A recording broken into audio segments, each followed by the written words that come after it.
नमस्कार. मी आहे डॉक्टर रिद्धिमा साठे. तुम्हाला माहिती आहे का? कधी कधी फक्त एका हलक्या, प्रेमळ स्पर्शानेही आपल्या पार्टनरला त्या सुंदर क्षणांच्या खूप जवळ नेता येऊ शकतं. आज मी तुम्हाला हे फक्त डॉक्टर म्हणून नाही, तर एक स्त्री म्हणून, एक पार्टनर म्हणून, माझ्या स्वतःच्या अनुभवातून सांगणार आहे. हो, आज आपण बोलणार आहोत स्पर्शाची जादू आणि बोटांचा योग्य, संवेदनशील वापर. मागच्या व्हिडिओमध्ये आपण जिभेचं महत्त्व पाहिलं. पण आज माझ्या मनाच्या खूप जवळचा विषय बोटं. कारण खरं सांगायचं तर आनंद फक्त मोठ्या गोष्टींमध्ये नसतो. तो लपलेला असतो त्या छोट्या, हळूवार स्पर्शांमध्ये, जे थेट मनाला स्पर्श करतात. मी गेली अनेक वर्षे सेक्सोलॉजिस्ट म्हणून काम करते आहे. आणि एक गोष्ट मी मनापासून जाणवली आहे, फोरप्ले म्हणजे फक्त सुरुवात नाही.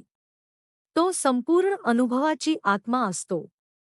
जेव्हा माझे मिस्टर मला स्पर्श करतात, तेव्हा ते घाई करत नाहीत, ते प्रत्येक स्पर्शाला वेळ देतात. जाणीव देतात. कधी केसांमध्ये अलगद बोटं फिरवणं, कधी मानेवर हलका शहारा आणणारा स्पर्श, कधी फक्त हातावरून हात फिरवणं. आणि त्या क्षणी शरीरच नाही, मनही हळूहळू उघडतं.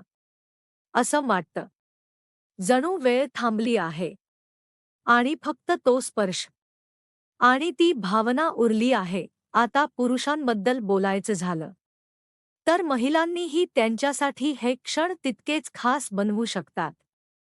मी स्वतः काय करते? मी त्यांच्या कानामागे हलका स्पर्श करते, मानेवरून अलगद हात फिरवते, छातीवर किंवा निप्पल्सजवळ हळूवारच करते, ओटीपोटाजवळ, मांड्यांच्या आतल्या बाजूला हलकं टिजिंग आणि कधी हलकासा मसाज. हे सगळं इतकं साधं, पण मनाला भिडणारं. पण या सगळ्यात एक गोष्ट खूप महत्त्वाची आहे, काळजी आणि सुरक्षितता. हात मऊ असावेत, नखं नीट कापलेली असावीत आणि प्रत्येक स्पर्श प्रेमाने, समजून केला पाहिजे. कोरड्या स्पर्शाने कधी कधी त्रास होऊ शकतो. म्हणून योग्य लुब्रिकेशन खूप महत्त्वाचं आहे. माझ्या अनुभवातून मी इतकंच सांगीन. जर तुम्ही फोरप्लेमध्ये बोटांचा योग्य वापर करत नसाल, तर तुम्ही त्या सुंदर अनुभवाचा एक खूप मोठा भाग मिस करत आहात. शेवटी इंटिमसी म्हणजे फक्त शरीराची जवळीक नाही, तर भावना, विश्वास आणि प्रेमाचा एक नाजूक संगम आहे.